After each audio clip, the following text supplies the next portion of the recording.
Je suis sur le mensuel.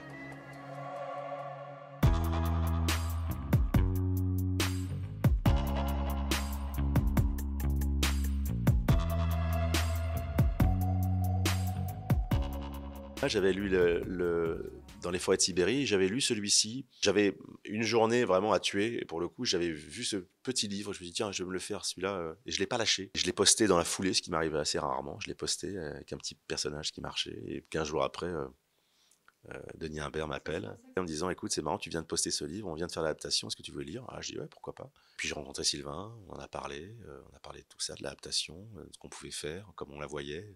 Même lui en convenait, il disait, mais je ne sais pas. C'est très mental comme expérience, c'est très méditatif. Qu'est-ce que vous allez raconter? Cet homme qui traverse la diagonale du vide. Je dis, mais je pense qu'il y a plein de choses à raconter. Il faut savoir le faire, le ressentir, le cadrer. Est-ce qu'on a réussi? J'en sais rien. En tout cas, c'est une proposition, c'est une variation que je reconnais. Qu'est-ce qui vous a le plus manqué dans ce refuge? Je pense que c'est vous, mademoiselle. Pardon.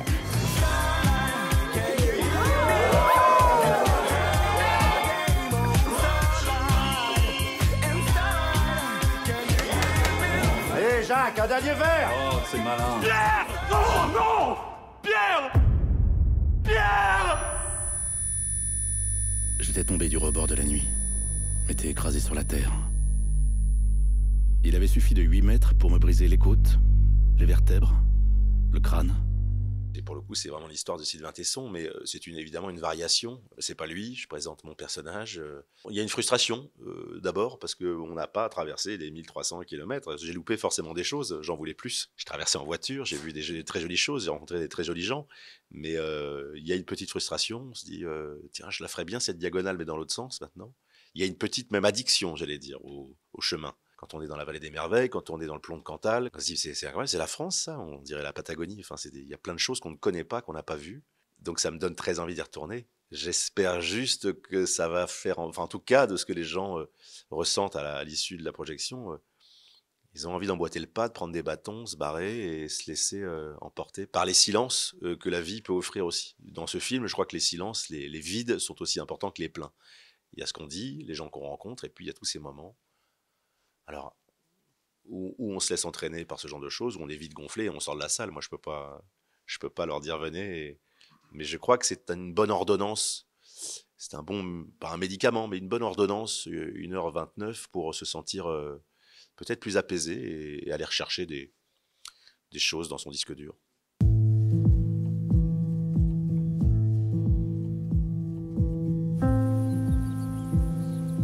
Corseté dans un lit, je m'étais dit à voix presque haute. Si je m'en sors, je traverse la France à pied.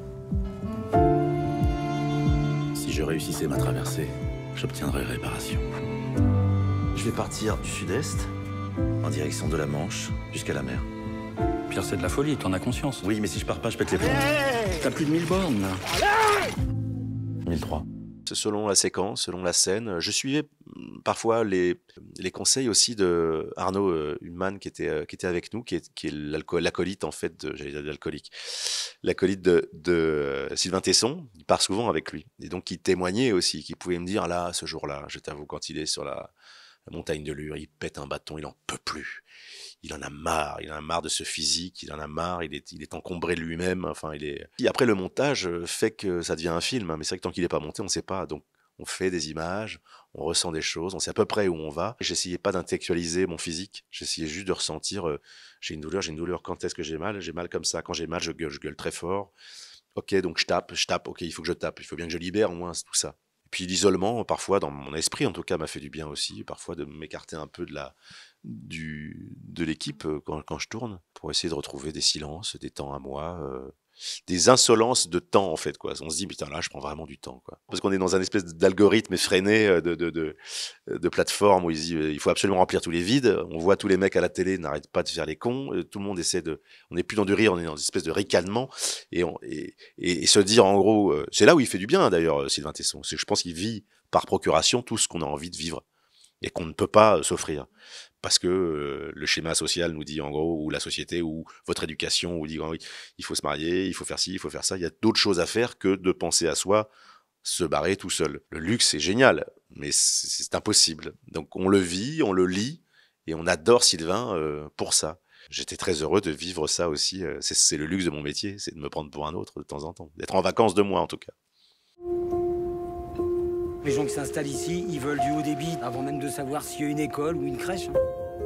Les néo-ruraux, c'est ça? Voilà, c'est ça. C'est ça. Les motifs pour battre la campagne, j'aurais pu en aligner des dizaines. Mais la vraie raison de cette fuite à travers champs, je la tenais serrée sous la forme d'un papier froissé, au fond de mon sac. Oui, il y a un besoin de se refaire psychologiquement, physiquement, moralement. Et il y a en plus des événements dans la vie de cet homme qui viennent percuter aussi cette chute. Enfin, c'est très compliqué à ce moment-là. Et il prend la route comme une solution.